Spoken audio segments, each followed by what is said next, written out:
tarde, sejam todos bem-vindos. Dando continuidade às atividades desse segundo dia da 13ª edição da Semana da Engenharia Civil da UFSCar, Inovações e Tecnologias, teremos agora a palestra do arquiteto Elvis Vieira. Relembrando, quaisquer dúvidas podem ser enviadas na aba Perguntas e votem nas suas perguntas favoritas. Caso não dê tempo de eu realizar todas, farei as mais votadas. Elvis Vieira é arquiteto urbanista, formado pela FAU Brás Cubas, doutor em Planejamento Urbano Regional pela FAUSP, pós-graduado em Desenhos Urbanos e Cidades Sustentáveis pela Fundação CEPA La Plata, Argentina, e pós-graduando no curso Cidades em Crise e Novas Políticas Urbanas pela Universidade Autônoma de Barcelona, e exerce atualmente o cargo da Secretaria de Planejamento Urbano e Habitações da Prefeitura Municipal de Suzano, no estado de São Paulo. Iniciamos, então, a palestra sobre Cidades Inteligentes e Cidades Criativas, com Elvis Vieira. Seja bem-vindo, professor. Muito boa tarde a todos. Gostaria aqui, primeiramente, de agradecer o convite feito pela Semana de UFSCar. Em seu nome, Ana, gostaria de agradecer toda a equipe de apoio da Semana, que durante esses dias veio me ajudando a gente trabalhar junto. E é um prazer poder participar dessa Semana de Engenharia e estou à disposição. Prazer é todo nosso, professor. Pode começar, se você quiser começar, fique à vontade. Tudo bem. Compartilhar seus slides. Tá bom, vamos ter um materialzinho para a gente conversar aqui. Só me organizar aqui. Bom, vamos lá. Bom, hoje a gente vai falar um pouquinho sobre cidades inteligentes versus cidades criativas.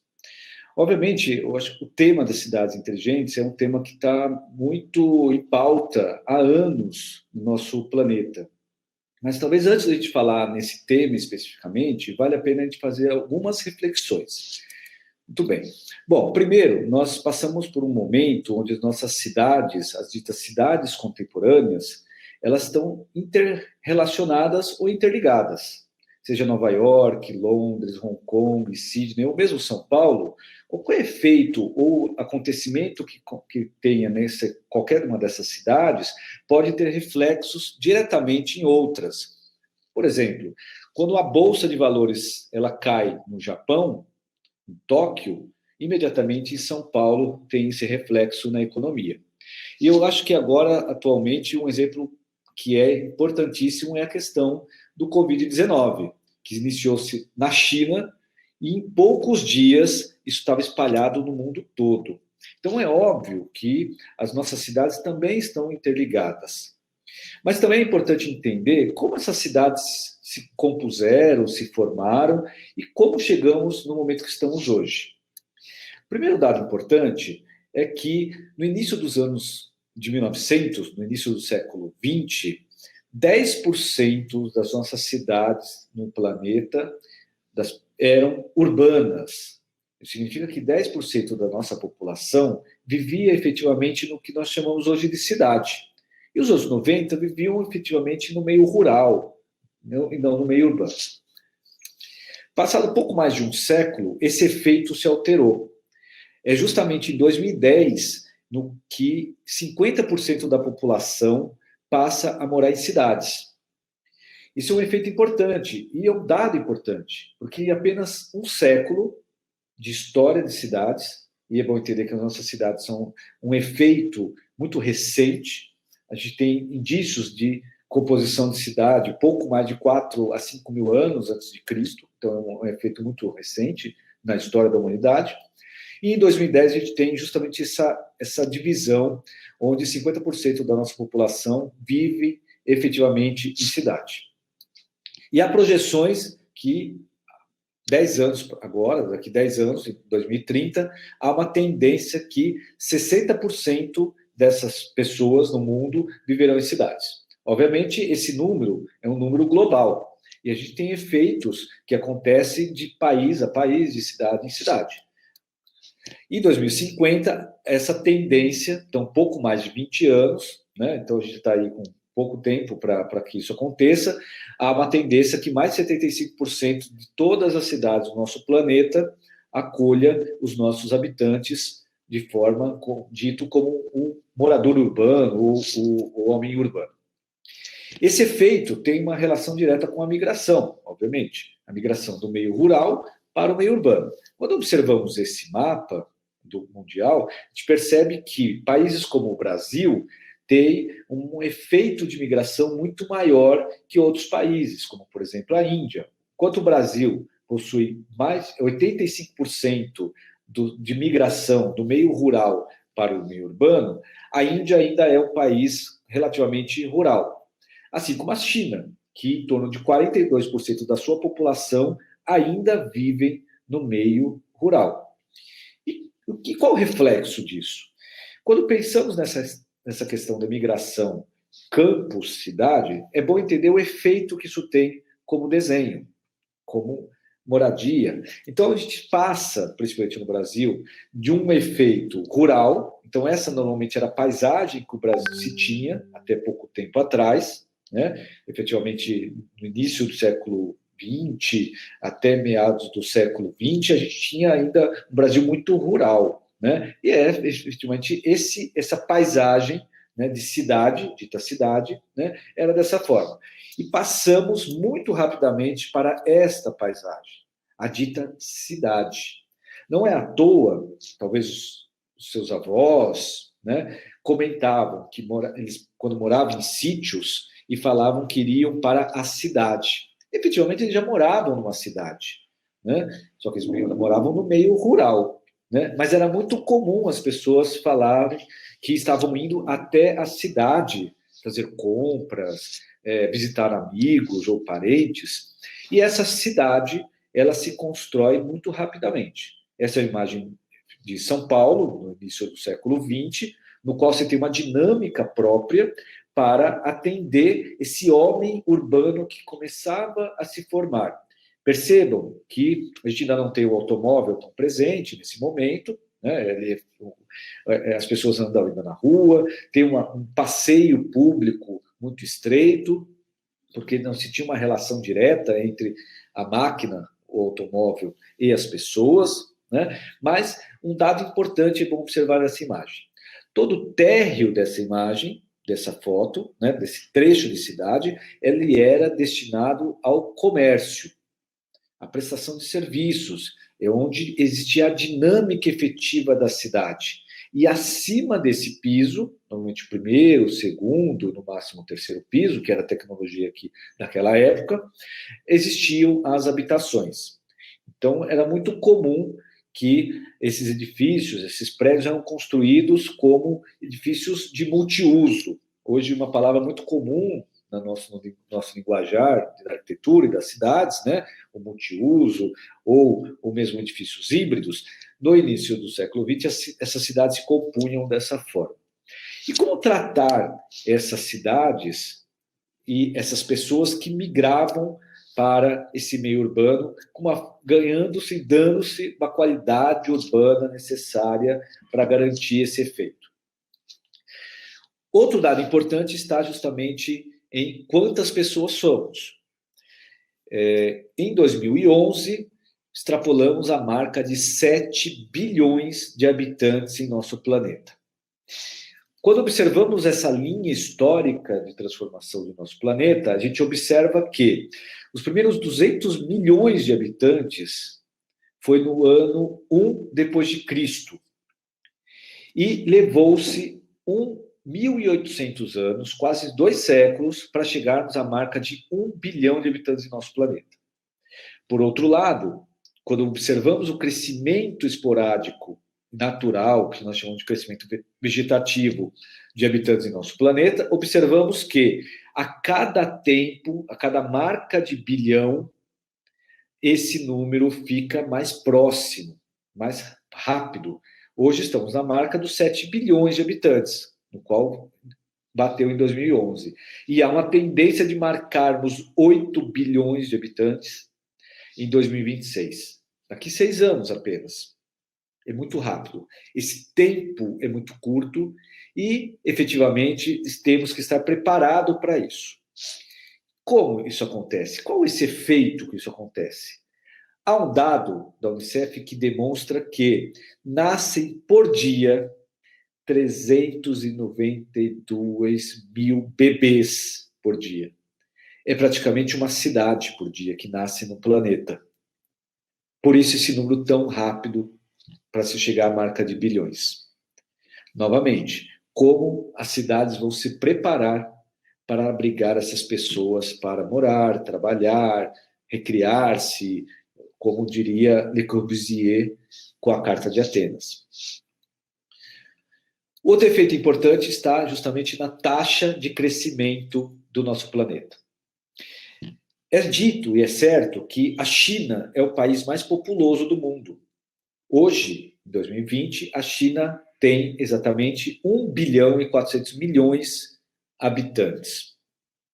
É um número assustador, se pensarmos. No entanto, eu peço que vocês observem um outro dado, que é justamente o que está abaixo, que é a taxa de crescimento vegetativo. A China cresce a um número de 0,52% ao ano. Parece um número pequeno, 0,52%, não chega a pouco mais de 0,5%. Obviamente, quando a gente faz essa correlação com o número de habitantes, na China é um pouco assustador, porque a relação é justamente, ela cresce a 0,52% de 1 bilhão e 400 ao ano. Não sei se alguém já fez essa conta, mas é um número considerável que dá muitos Brasis ao ano. Por outro lado, existe um número mais assustador ainda, que é o da Índia. A Índia possui hoje 1 bilhão e 387 milhões de habitantes. No entanto, ela possui uma taxa de crescimento vegetativo natural a 1,26% ao ano. É quase 3 vezes a Índia, a taxa de crescimento da Índia. O que isso significa para nós? Né? Significa que essa linha branca, há uma tendência dela encontrar a linha amarela, que é da China, muito rapidamente, antes de meados desse século. E há uma tendência de que, antes de meados desse século, esta seja o rosto do mundo. A Índia provavelmente será o país mais populoso do mundo ainda em meados desse século, em razão dessa taxa de crescimento. Óbvio, não vamos discutir aqui as políticas de crescimento das cidades. A China teve um controle natalino muito rígido durante os anos 80 e 90, enquanto que a Índia não possui. Obviamente, a China está muito mais envolvida hoje como cidade do que a Índia. Mas, efetivamente, a Índia será o país mais populoso do mundo. E o que significa? E uma última pergunta. Nós somos hoje planeta Terra ou planeta Água? Todos nós sabemos que o nosso território, no nosso planeta, ele é muito mais água do que terra. Mas, efetivamente, nós ocupamos como cidades terra. Casos muito raros onde as cidades efetivamente foram criadas e construídas sobre esse elemento água. Aqui podemos citar algumas. Veneza, famosa cidade de Veneza, e recentemente Dubai, que foi efetivamente cresceu para o mar. Mas de qualquer forma, o que temos hoje como um espaço consolidado, construído, são os espaços de terra. E como isso se dá como cidade? Como essas cidades devem ser desenhadas e concluídas? Ela não basta ser apenas uma cidade inteligente, mas ela precisa abrigar as pessoas de forma inteligente. Nesse sentido, essas são as nossas cidades hoje. Essa é uma imagem de Mumbai, capital da Índia, no qual não se define muito claramente o que é o espaço público, o que é o espaço do automóvel, o que é o espaço do comércio, onde as pessoas transitam, né? Observe que ainda não temos nem os elefantes aí. Mas, efetivamente, esta é uma das melhores cidades da Índia, Mumbai. Aqui nós vemos Nova York, uma cidade que foi planejada para crescer de forma organizada. Como plano de fundo, nós temos a ponta da ilha de Manhattan, chamada Nova Amsterdã, onde nasceu efetivamente Nova York, é a área mais verticalizada, é a área onde está efetivamente todo o serviço, e ela vem se estendendo ao longo de toda a ilha de Manhattan, e conforme ela vai se estendendo, vai reduzindo o seu gabarito, a sua altura e as suas densidades. E temos, essa imagem não mostra, mas efetivamente tem uma marca no meio dessa ilha, que é o Parque Central, o Central Park, que é um grande pulmão de Nova York.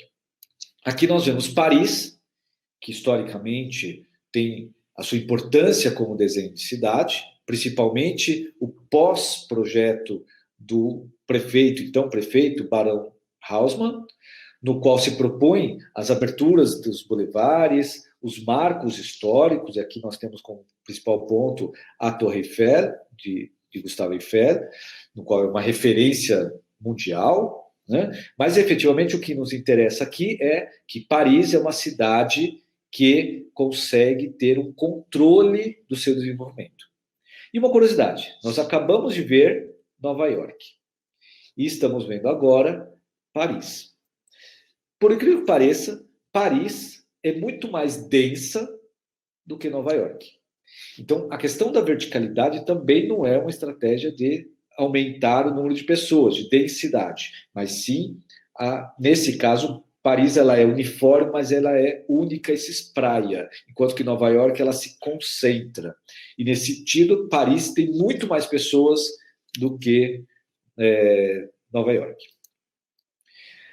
Outra imagem muito curiosa é Barcelona, capital da Catalunha, na Espanha, no qual nós vemos uma quadra, ou manzana, como conhecido por eles, né?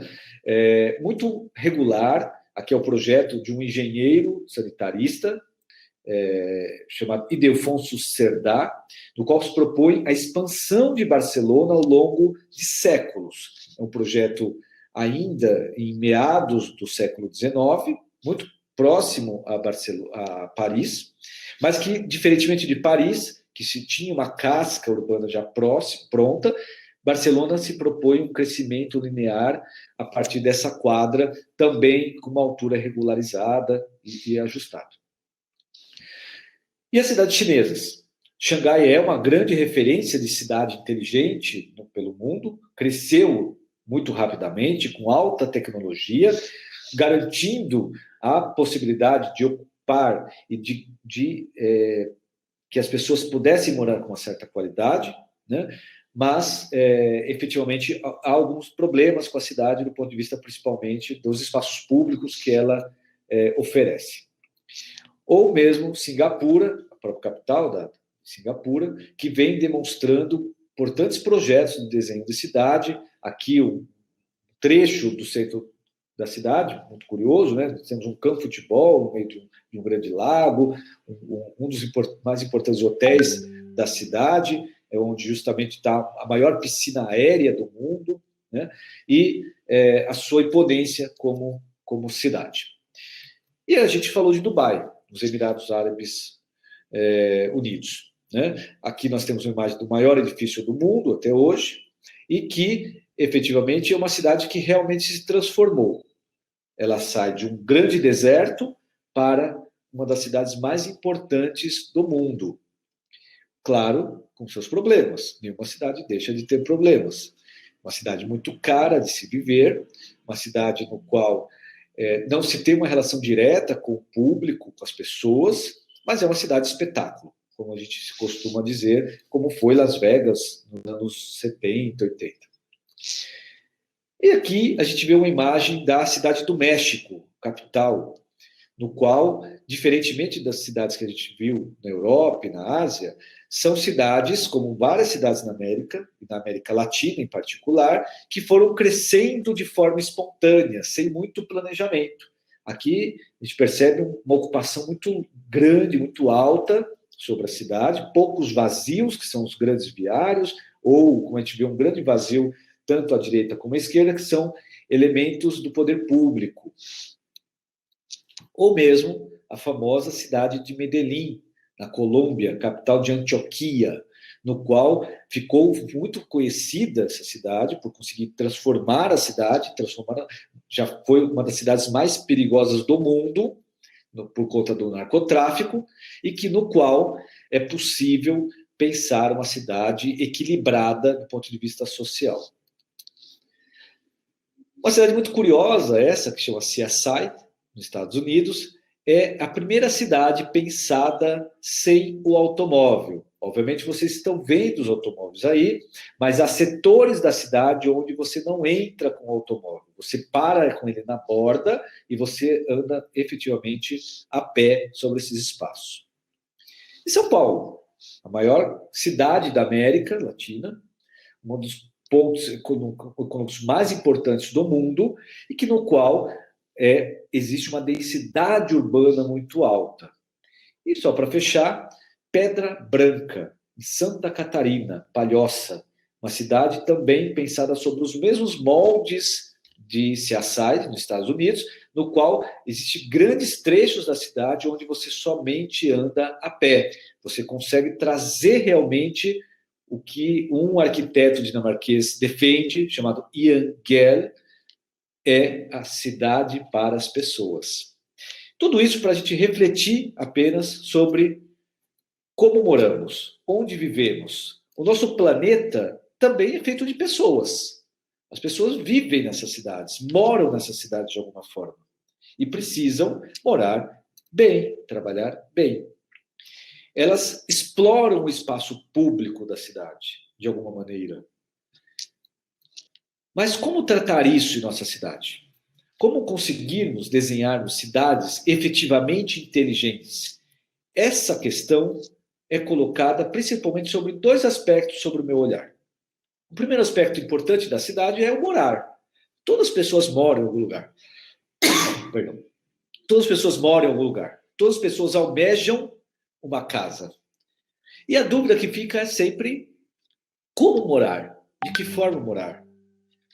Morar em uma casa, em um condomínio, em um loteamento, casas individuais, ou morar em conjuntos habitacionais, no qual a densidade é mais alta.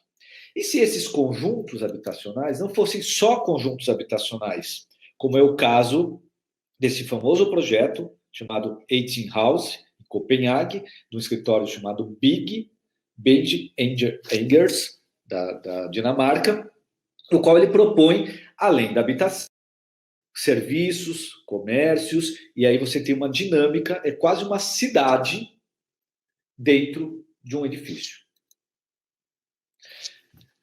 E aí voltamos à China. Esta é a forma de morar hoje na China. Pequenos apartamentos, em torno de 30, 32 metros quadrados para uma família, onde você tem grandes edifícios e um número enorme de pessoas morando.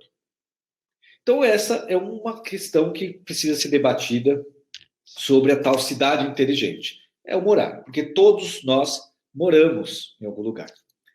E todos nós nos movimentamos pela cidade. Nos movimentamos a pé, nos movimentamos de carro, de bicicleta, de transporte público. E, efetivamente, o transporte público é o grande debate de uma cidade. Talvez essa imagem é muito interessante, porque demonstra os corredores de ônibus, que podem ser muito efetivos, os carros que ocupam muito mais lugares, quando comparados entre os ônibus e os automóveis, né? E, efetivamente, como se desloca sobre a cidade. Então, se a solução é o transporte público, né, também o transporte de massa pode ser uma grande solução. Aqui nós vemos uma imagem do sistema de metrô, não é o sistema de metrô de São Paulo, esse é o metrô em Londres, no qual efetivamente garante o deslocamento de pessoas num grande número e em espaços mais largos. Então, se a solução é o transporte por trens, que é o caso do metrô, olhe a China, a Índia. Este é o sistema de transporte na Índia. Diariamente, os indianos passam por essa situação em seus deslocamentos diários. Bom, então poderíamos ir para um sistema individual. Por exemplo, cresceu muito em São Paulo, nos anos 90, as motos, as motocicletas, como um sistema de transporte ágil, rápido, eficiente, que é anterior à bicicleta. Então, se a moto é uma solução, estamos aqui com as motos na China. Um grande congestionamento de motos, de pessoas indo ou trabalhar ou voltando para casa.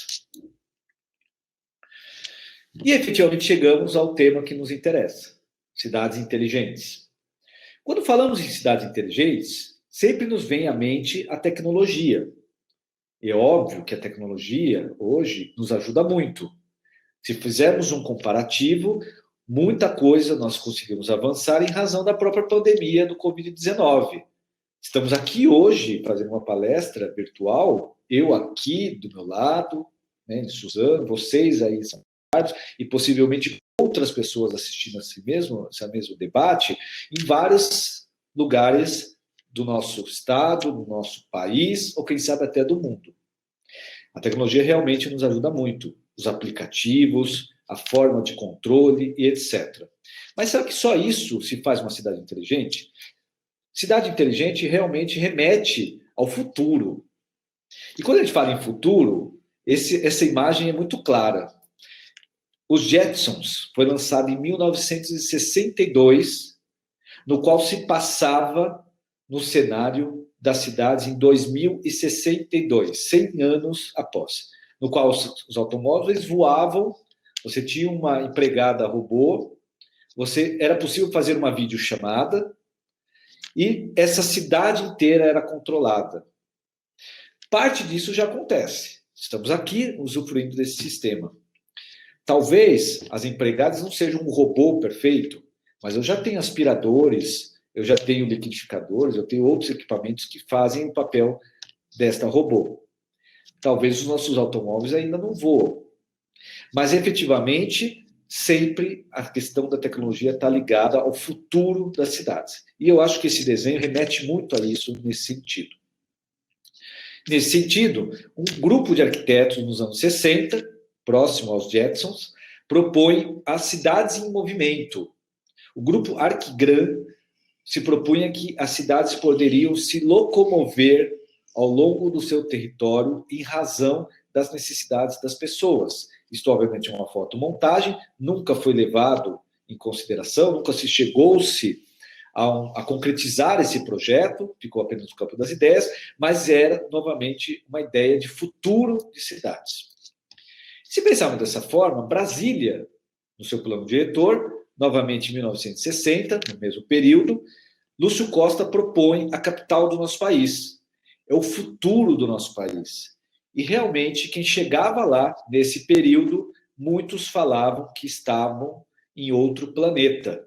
Aquela cidade toda branca, com os desenhos de Oscar Niemeyer, propunham realmente o futuro da cidade.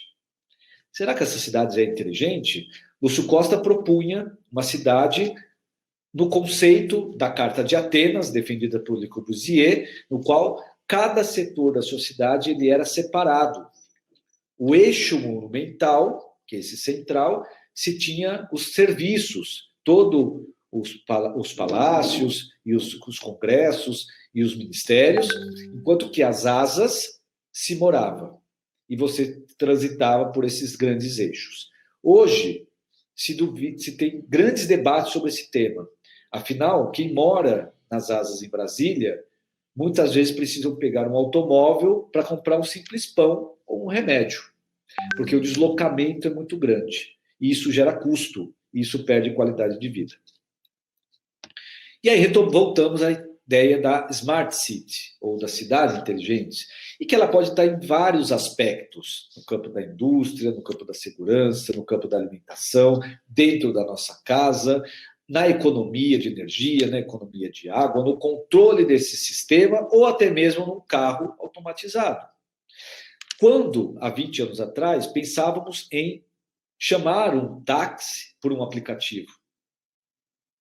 Quando, há anos atrás, nós poderíamos, individualmente, ir viajar e comprar a nossa estadia num hotel por um aplicativo. Obviamente que isso tem uma relação com as cidades inteligentes, que tem uma sinergia entre esses diversos aspectos que faz com que essa cidade efetivamente seja inteligente. Nesse sentido, de novo, nos remetemos ao futuro das cidades. Não dá para se falar em cidades inteligentes sem falar em futuro. Aqui, de novo, uma imagem que remete essa projeção de futuro de cidade. Algumas cidades já estão caminhando para isso. Aqui nós vemos Songdo, na Coreia do Sul, no qual usa um elemento para tratar a cidade inteligente. É o elemento ambiental. Songdo ampliou números de parques e espaços públicos da sua cidade no aspecto de criar uma cidade inteligente sob o ponto de vista ambiental. Esse lago que vocês veem é um lago de controle das enchentes e que tem um controle por computadores, conforme o nível das águas, chuvas e mar, vai se controlando como grandes bacias de retenção. É uma forma de pensar a cidade inteligente. Ou até mesmo Fujisawa, no Japão. Uma pequena cidade no qual você tem total controle de quem mora ali. Da forma que compra, que mora, que se trabalha, que estuda, todo controlado de forma computadorizada. E a última experiência, muito interessante, de um grupo, um escritório londrino, chamado Foster, de Norman Foster Partners, é justamente a cidade de Malmö. Essa cidade foi inteiramente projetada, ela está em execução, para se ter o total controle da cidade sobre os seus aspectos ambientais. Controle de umidade, controle de energia, controle de temperatura, para uma cidade que realmente era necessário, para uma região muito quente, né? Garantindo, talvez, seja a primeira cidade efetivamente inteligente, desenhada para esse aspecto. Bom, mas sempre fica essa questão, né? De que adianta toda essa tecnologia se realmente nós não somos felizes? As cidades precisam nos propiciar felicidade, isso é certo. E nem sempre a tecnologia cumpre esse papel. Nesse sentido, eu defendo uma outra temática, que eu chamo de cidades criativas. Explorar a tecnologia, explorar a questão da inteligência, no sentido de trazer qualidade de vida a quem mora ou quem trabalha nessas cidades. Até porque, se imaginarmos, vamos fazer um recorte somente no Brasil, somos mais de 5.000 cidades.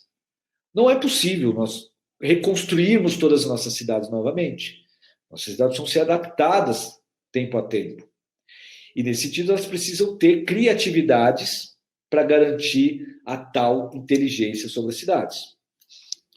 E que vai sobre um outro aspecto, sobre o ponto de vista do urbanismo, o que eu chamo de inteligência territorial. O que trata isso? É uma forma de pensar a cidade realmente para os seus moradores, para quem usa, e garantir a ela uma qualidade de vida a partir do território existente de cada cidade. Paris está indo nesse caminho muito próximo. Aqui nós vemos uma imagem de um recorte do centro de Paris, da Ile-de-France, no qual vocês veem os espaços verdes, e esses círculos são raios de ação no qual as pessoas podem usar esse espaço a pé. Não é à toa que, nas últimas eleições, a prefeita Anne Hidalgo ganhou as eleições com a proposta chamada de Cidade dos 15 Minutos. Ela está defendendo que Paris deve ser desenhada para se andar em 15 minutos e, nesse raio de ação, ela poder explorar a cidade sob os seus diversos aspectos. É uma sugestão. Afinal, quando você anda a pé, você explora melhor a cidade, você garante a sinergia sobre a cidade, você faz amigos, você consegue saber o que está acontecendo, e essa é a defesa de que Paris começa agora a desenhar esse grande projeto de cidade. Nova York está indo na mesma lógica, no qual se propõe a cidade a pé de 10 a 20 minutos. Aqui nós temos uma imagem de Ilha de Manhattan, ou bicicleta numa extensão mais longa. E aí, a partir desses raios, você consegue estruturar a cidade a partir desse aspecto. Se pensarmos na questão da mobilidade urbana, Curitiba é pioneira nesse sentido. Ela, sim, foi caracterizada, inclusive, como uma das cidades inteligentes no mundo. E por um aspecto muito simples. Aqui nós vemos o famoso BRT de Curitiba, ou como ficou famoso na época, o Ligeirinho de Curitiba. E ao nosso lado esquerdo, e direito também, a nossa plataforma de entrada desse sistema. O que é o BRT, na verdade, para Curitiba? Naquele momento, nos anos 70, Curitiba era uma das poucas capitais do país que não tinha um sistema de metrô. São Paulo já tinha, Rio de Janeiro já tinha, e outras cidades estavam implantando o sistema de metrô. Mas Curitiba não tinha e não tinha recursos para isso. O que o então prefeito faz? O arquiteto e urbanista Jaime Leder propõe um sistema de metrô superficial, que é o BRT, e que atende perfeitamente às necessidades dessa cidade. É um exemplo mundial, no qual o próprio Jaime Leder conseguiu levar isso para o mundo, e aqui próximo de nós temos um reflexo disso, que é o Transmilênio, na capital da Colômbia, Bogotá, no qual usa o mesmo sistema, uma calha exclusiva para os ônibus, no qual garante o sistema rápido de transição entre dois pontos, com uma qualidade de transporte adequada, enquanto que os automóveis ficam engarrafados nesse sistema normal. Mas em cidades que não era possível? Medellín também inovou nesse sentido. E em Medellín, também na Colômbia, nasce o Metrocable, um sistema aéreo de metrô, assim podemos dizer, no qual era possível conectar o centro da cidade, a parte mais baixa, com as comunas, com os bairros mais altos de Medellín. Para quem conhece Medellín, ou para quem não conhece Medellín, sabe-se, e essa imagem demonstra, que existem bairros, existem comunas que têm em torno de 2.000 metros de desnível entre o centro e o último bairro. Como chegar com ônibus ali? Como chegar com trem ali? Se vem de forma aérea. Foi um sucesso, e está sendo exportado isso para outros lugares, e cumpre a função. É uma forma de pensar o território de forma inteligente. Não é à toa que Medellín vai inovar e vai implantar, vai ser a primeira cidade na América a implantar escadas rolante numa área de favela, ou bairros irregulares, em razão desses grandes desníveis que serão necessários. Medellín avança muito mais nisso, além da questão da mobilidade urbana, seja ela individual, como a gente está vendo aqui, seja ela para o sistema de massa, mas garante também o que nós chamamos de urbanismo social. É pensar o seu território de forma inteligente, explorando a cada elemento que já existe em sua cidade. É a partir dessa lógica que nasce as famosas bibliotecas, ou bibliotecas parque. Aqui nós temos uma delas, que é a Biblioteca Parque Espanha, recurso espanhol, no qual leva para dentro da comuna, para dentro da favela, uma biblioteca de altíssimo padrão, com auditórios, com espaço de informática, e aí garante que essas pessoas que moram ali tenham acesso a toda essa tecnologia, sem necessariamente se deslocar até o centro. E ele avança muito mais. Medellín agora está num projeto grande, famoso, chamado Plano Piloto Rio Medellín. É o principal rio da cidade que por anos foi poluído em função das indústrias e hoje está passando por uma transformação para um grande parque urbano que corta a cidade de Medellín ao centro e que garante equipamentos de educação, de saúde, de lazer ao longo do tempo. É um exemplo interessantíssimo de pensar a inteligência territorial, de explorar o território que já existe, sem necessariamente gastar rios de dinheiro com tecnologia. Mas vamos voltar um pouquinho à Europa. Barcelona colocou agora um grande debate sobre o seu território. Lembra que nós vimos uma imagem muito parecida com essa, que são as manzanas, as quadras, e que cada quadra desta, cada manzana, possui 113 metros de comprimento por 113 metros de comprimento. É um pouco mais que uma quadra nossa, portuguesa, de 100 metros. Muito bem. onde as pessoas circulam em volta, mas também podem circular pelo meio da quadra. Mas Barcelona está indo além, está propondo o que eles chamam da supermanzana. É a conglomeração de várias quadras, no qual o automóvel não poderá mais circular por dentro delas. Então, cada ponto vermelho desse que nós vemos são nós onde o automóvel passava, e à sua direita a gente vê onde o automóvel vai estar limitado, e em contrapartida, dentro você terá um conjunto de atividades direcionada às pessoas. Resultado disso são espaços mais elegantes, mais agradáveis, mais interessantes para o pedestre. Aqui nós vemos uma moça sentada num banco onde era uma rua, uma CAD. É pensar de forma inteligente o nosso território. Voltando um pouquinho ao Brasil, a experiência de Pedra Branca foi um sucesso.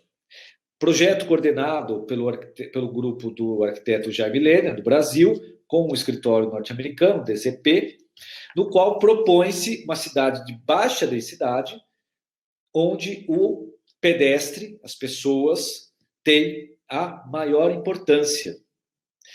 Percebam que são prédios baixos, então são poucas pessoas, mas o espaço público é o mais importante dentro dessa relação. É óbvio que quanto mais espaço público, a cidade fica mais agradável. Mais parques, praças, ruas largas, bulevares. E se trouxermos hoje para essa nossa relação, do problema que estamos enfrentando com o Covid-19, os espaços públicos são os mais arejados. Cidades que têm grandes espaços públicos estão voltando à sua rotina normal, porque é possível você garantir o distanciamento social necessário.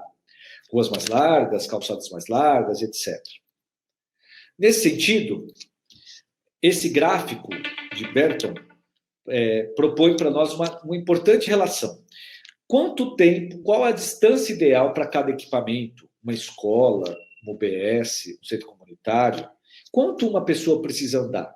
É provado que até 500 metros de distância, 5 quadras, um ser humano anda normalmente. É muito tranquilo. Então, a partir desse raio, a cidade de Pedra Branca foi desenhada. E aqui nós vemos que é possível, entre 5 e 10 minutos, andando, que é em torno dos 500 metros, né, ou de bicicleta, né, você ir até o mercado, você ir até um restaurante, ou você ir até um parque. Nesse sentido, esse é o resultado de Pedra Branca. Uma cidade interessantíssima, desenhada para as pessoas, com grandes calçadas, grandes bulevares, né, com uma qualidade de vida muito interessante. Obviamente, essas imagens são antes da pandemia, né, no qual a dinâmica urbana é muito mais bacana. Eu acho que isso a gente pode chamar de uma cidade inteligente, porque ela é desenhada, efetivamente, para quem interessa, para as pessoas. Grandes espaços públicos, espaços de lazer, de concentração de pessoas. Enfim, o que interessa para nós? A gente sabe que a nossa vida é muito corrida. No começo da nossa conversa, eu falei sobre as cidades contemporâneas. E o homem contemporâneo tem pouco tempo. Parece que o tempo está mais curto, não é? Parece que não tem mais 24 horas. Vocês sabiam que um ser humano, um homem urbano, perde em torno de 45 dias por ano só em deslocamento? Essa pesquisa feita em 2016 pelo Estadão demonstrou que perdemos 1 mês e meio do nosso ano apenas em deslocamentos, em média. Seja no automóvel, seja no trânsito, etc. Quando a gente transforma isso em outro dado, afinal, tempo é dinheiro, como sempre digam, né? Se a gente deixar de perder esse tempo entre pegar um ônibus para fazer grandes deslocamentos, para ir até uma escola, ou fazer compras, visitar um amigo, ou então um parque, nós estaríamos economizando, no mínimo, R$2.000 ao ano. Passagem, combustível, etc. Mas eu acho que vai muito além disso. As cidades, efetivamente, devem ser dinâmicas, devem possuir essa dinâmica que as pessoas possam explorá-las. Afinal, somos dinâmicos. Cada pessoa tem a sua forma de viver. E a cidade precisa refletir isso.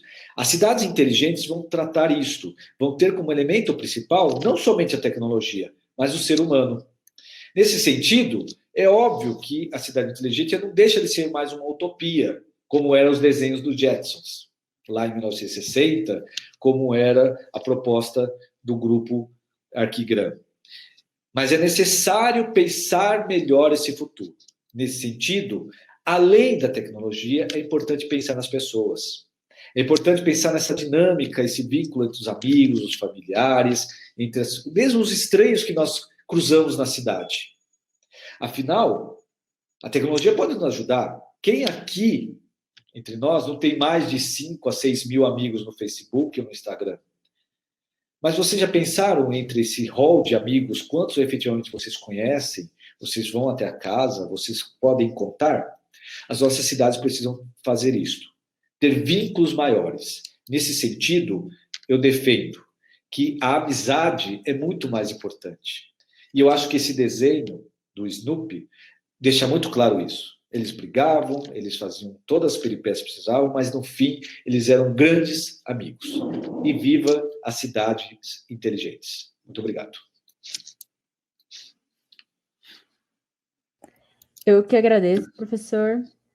Muito boa explicação. Eu trouxe exemplos brasileiros, que eu achei incrível isso, porque a gente tem até um meio preconceito com o Brasil, né? Sim, sim, sim. Não, tem bons exemplos. Até tem muitos bons exemplos. Sem dúvida. Temos aqui algumas perguntas, professor. Vamos lá. Vamos lá.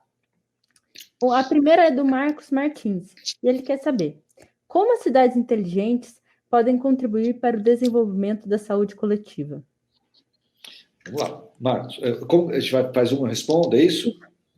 Beleza. Vamos lá. Marcos, legal, boa pergunta. Eu acho que é um momento propício para isso. Eu até comentei alguma coisa relacionada a isso na explanação. Eu acredito que uma cidade inteligente, ela consegue ter controle das suas pessoas que moram, trabalham ou usam dela, né? E na pandemia, algumas cidades vêm demonstrando isso de alguma forma. Por exemplo, não é possível você apenas saber quantas pessoas estão doentes com o Covid-19 ou quantas tiveram óbito, se você não sabe onde essas pessoas moram, por onde elas passaram e etc. A gente percebe que teve cidades na Ásia que têm um controle rígido sobre esse sentido. A pessoa estava em quarentena e ela não podia abrir a porta, que tinha um sistema controlando se ela abriu a porta ou não, né? Talvez o Brasil ainda está longe disso, mas mesmo assim, eu sou secretário aqui em Suzano, e a Secretaria de Planejamento Urbano ficou responsável em mapear todos os casos de Covid-19. Todos. Por que isso? Porque eu preciso saber quais são os bairros que estão mais vulneráveis, qual a ação que nós vamos ter.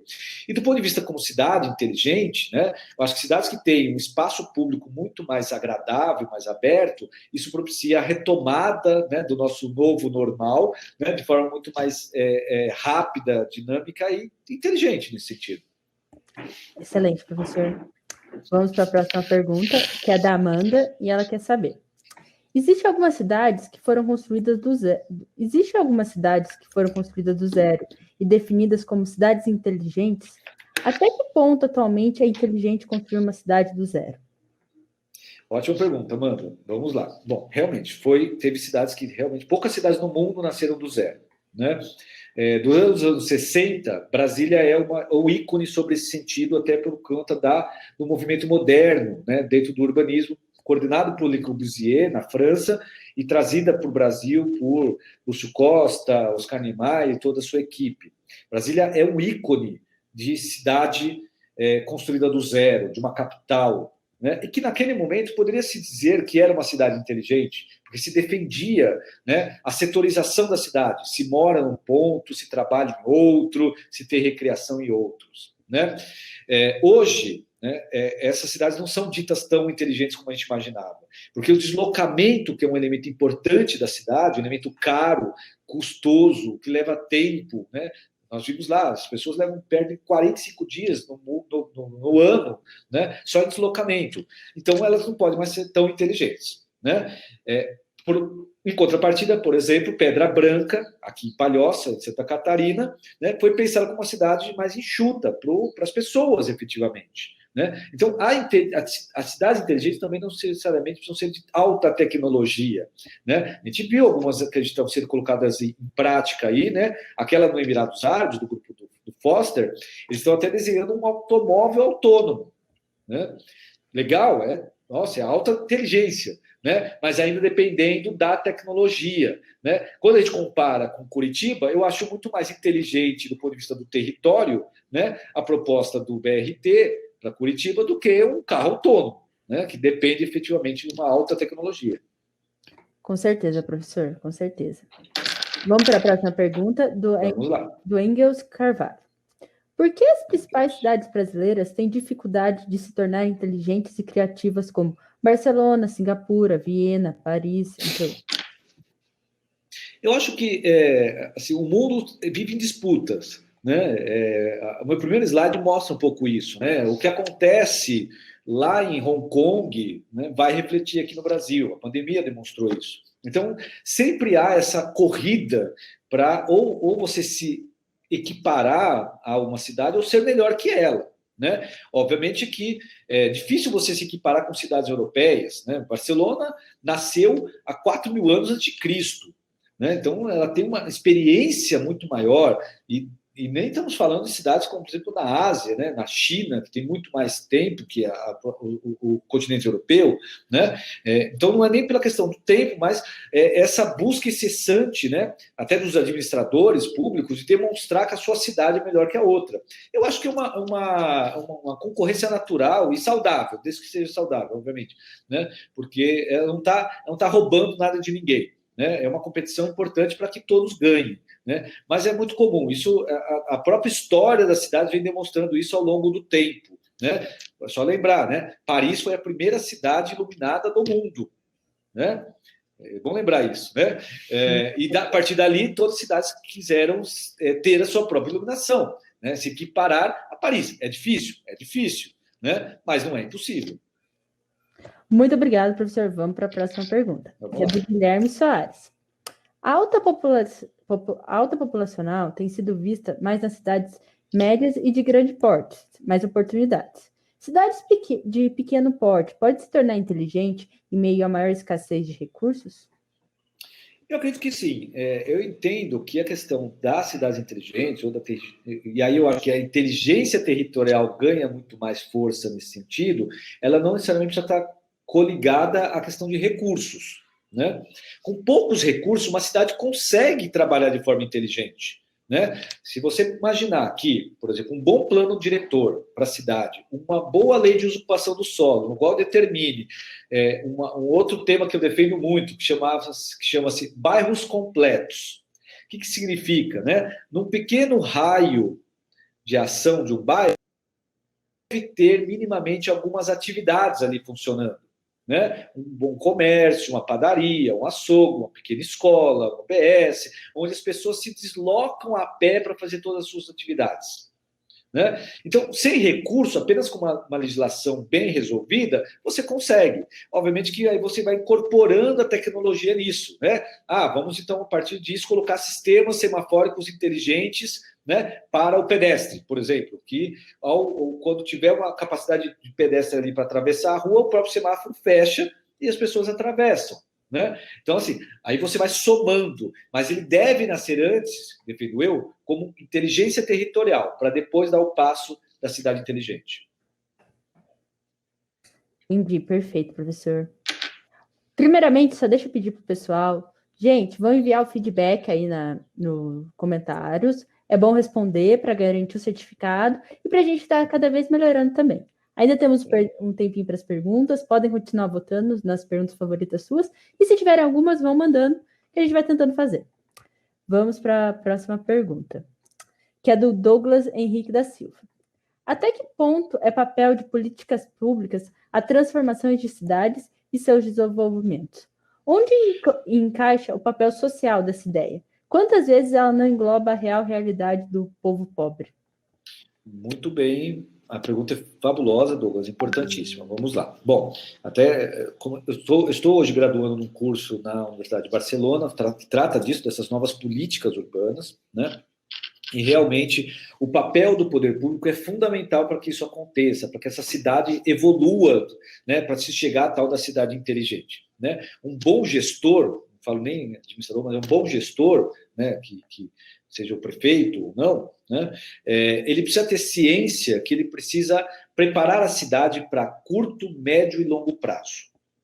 São essas 3 etapas que são fundamentais para que uma cidade consiga alcançar e almejar os seus desejos, né?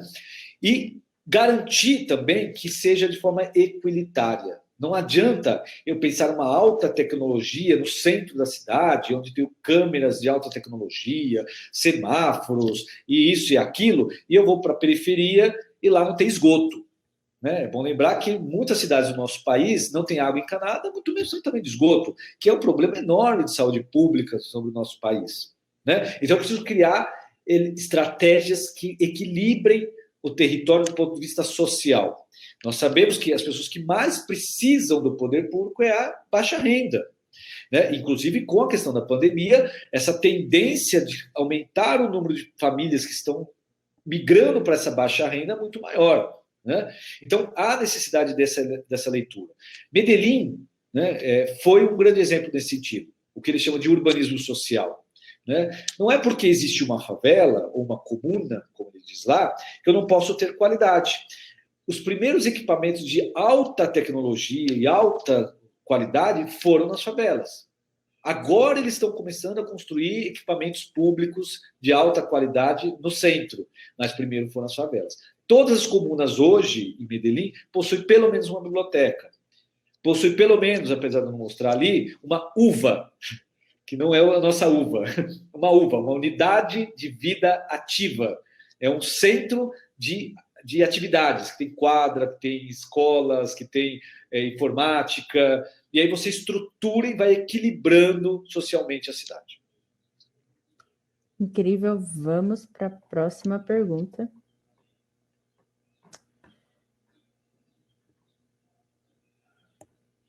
A nossa penúltima pergunta é da Gabriela de Oliveira.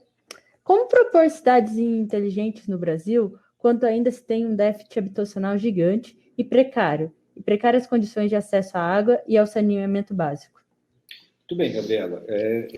Aquilo que a gente até comentou um pouquinho, né? Eu acho que o Brasil possui déficits enormes em alguns temas, né? A questão da habitação, infelizmente nós temos ainda muito a avançar nesse sentido, né? A questão realmente do saneamento básico, que está relacionado diretamente à saúde pública, né? E também eu colocaria dentro dessa conta a questão da mobilidade urbana, que veio demonstrando grande fragilidade dentro do nosso país em função do Covid-19. Bom, como vencer esses aspectos, né? Eu vivo numa cidade, moro e trabalho numa cidade de médio porte, né? Uma cidade que está na região metropolitana de São Paulo, que tem 300 mil habitantes. Para São Paulo é médio porte, né? Talvez outros estados nem tanto, né? E que está dentro, muito próximo à capital, então tem uma influência muito grande de migração diária, né? E que no qual nós estamos apostando, primeiramente, para tratar de tudo isso, sobre melhorar a questão da educação de nossas pessoas. Então, assim, a gente conseguiu, ao longo de pouco mais de 10 anos, trazer para uma cidade 2 universidades, um centro tecnológico, novas escolas particulares e construir mais escolas públicas. E aí eu vou criando a base para poder trazer a melhoria para a cidade como um todo. E junto a isso, as estruturas que devem trazer a cidade. Melhorar a questão de pavimentação, melhorar a questão de saúde pública relacionada à água, né? A qualidade da água, né? Aqui, até pouco tempo atrás, existia bairros que não tinha água encanada. E aí você tem grandes problemas, né? Então, assim, falar sempre em cidade inteligente sempre remete, primeiramente, à tecnologia. E talvez algumas cidades precisam dar um passinho para trás e pensar de forma inteligente, né, para que consiga zerar esses déficits que ainda temos. Né? A questão da habitação é um tema muito, muito grande, desafiador para a gente tocar, né? Muito grande mesmo, né? E que não é simples para as cidades, nenhuma cidade do nosso país. Com certeza, professor. Agora que vamos para a penúltima pergunta, aí, que é do Douglas Henrique da Silva. Ele quer saber qual o perigo das cidades inteligentes no sentido de conceder grandes controles às iniciativas privadas e assim gerando exclusão e elitismo nas cidades. Ótima pergunta, Douglas. Faz todo sentido. Quando a gente fala em tecnologia, essa tecnologia não é pública. ela possivelmente vai ser terceirizada. E a partir do momento que isso acontece, você dá o poder a alguém controlar esses dados, efetivamente. Vamos dar um passinho para trás antes, né? Dois tipos de coisa que hoje já acontece isso, né, há anos, né? Água e energia. Não é isso? Né? Qual a maioria das nossas cidades, nosso país, é dada uma concessão a uma empresa pública de água ou de energia. E esses dados são dados a eles. Não é à toa que, nos últimos anos, vem explodindo, né, o número de rompimento de dados, né, não só dessas empresas, mas principalmente o Google, né, o Facebook e outros, né, que é necessário você também cruzar dados, não tem outra alternativa. Né? E quando se fala em cidade inteligente, sem dúvida. Né? Por exemplo, vou dar um exemplo concreto. Né? Aqui em Suzano, nós temos, numa escala menor, obviamente, né, o sistema de controle por câmeras. Né? Foi um sistema que a gente implantou pouco tempo atrás, faz 3 anos apenas, criamos um sistema, todas as nossas câmeras são de alta tecnologia. Né? Muito bem. E agora nós estamos testando a leitura facial, né, para cruzar dados. Né? E aí, cada vez mais ficamos vulneráveis. Vulneráveis do ponto de vista nosso, nós, como pessoas, então eu ando na rua, eu estou vulnerável. Né? Tem um ponto bom, né? Hoje a gente descobre vários problemas que a cidade tem ou crimes, etc., a partir disso, né? Mas também essa empresa que está prestando serviço tem os dados. Né? É um risco que temos que correr. Afinal, nós corremos esse risco todo santo dia, quando abrimos o Facebook, quando abrimos a nossa conta. Né? Então, eu acho que é um caminho, é como selar, talvez em algum momento no futuro, vai ter que ter um tratado mundial, né, de controle desses dados de alguma forma. Né? Com certeza, professor. Vamos para a nossa última pergunta, infelizmente. Tem muitas outras perguntas boas, mas não vamos conseguir realizar hoje, que é do Guilherme Avelino. Ele quer saber: o crescimento do uso de tecnologias, principalmente para monitoramento das cidades mais tecnológicas, pode acabar mudando um novo sentido de privacidade para as populações futuras? Tudo bem, vai um pouco na linha do que o próprio Douglas já havia comentado, né? Acho que o Guilherme vai numa linha importante. Sem dúvida, quando a gente tem mais controle, a gente tem mais vulnerabilidade. Né? Isso não é uma novidade, isso já vinha acontecendo há anos. Por exemplo, o Japão, já nos anos 90, já tinha uma grande tecnologia de controle a partir das suas câmeras de segurança. Né? O exército, enfim, qualquer país tem um controle enorme sobre esse sentido. Né? Não sei se vocês já chegaram a pensar nisso, mas, por exemplo, o Google Maps, né? o Google Earth, né? É refúgio, na verdade, de imagens do exército, que já não tem mais interesse aquelas qualidades e hoje está aberto. Mas, efetivamente, quem tinha esses dados era o controle do exército, efetivamente. Né? Então, quando você abre realmente esse controle da cidade, né? E aí eu digo não só as câmeras que controlam a cidade, o semáforo, quando você compra alguma coisa pela internet, você está sendo vulnerável, está ficando vulnerável a qualquer tipo de invasão. Né? É o preço, talvez, dessa tal tecnologia. Né? Por isso que eu acho que tem que ter esse equilíbrio. Né? Uma cidade inteligente ela pode ter uma alta tecnologia, ou uma tecnologia boa, mas ela precisa garantir o equilíbrio social para as pessoas. Né? Garantir que, ainda assim, a gente possa caminhar nas cidades num espaço bacana, num parque bacana, que eu possa caminhar, né, 10 a 15 minutos para ir trabalhar, para ir até a escola, para visitar os amigos, e aí você cria esse certo equilíbrio emocional, né, que a cidade deve propiciar. Porque, do contrário, vamos começar a migrar novamente para o campo. Não que seja ruim, né? Mas hoje o campo é uma alternativa para esse tipo de questões. Com certeza, professor. Eu queria primeiramente agradecer em nome de toda a comissão organizadora da CECIV por você participar e até mesmo você tinha topado, mas tiver que transferir para online. Foi super solícito também estar aqui hoje presente com a gente. Muito obrigado mesmo por trazer esse tanto conhecimento. Foi uma conversa muito construtiva, trazendo várias versões, né, que cidade inteligente não é só no aspecto que o povo normalmente crê, mas são vários aspectos. Foi incrível, trazendo imagem, exemplos. Muito obrigado mesmo. Com certeza o pessoal gostou muito. E aí, agora eu queria te passar a palavra para você fazer as considerações finais. Bom, eu fico muito feliz, novamente agradeço em seu nome, toda a equipe que me auxiliou aí por trás, né, da Câmara aqui. Infelizmente, a gente não conseguiu fazer essa palestra presencialmente, mas eu acho que haverá outras oportunidades, estou sempre aberto, se for possível.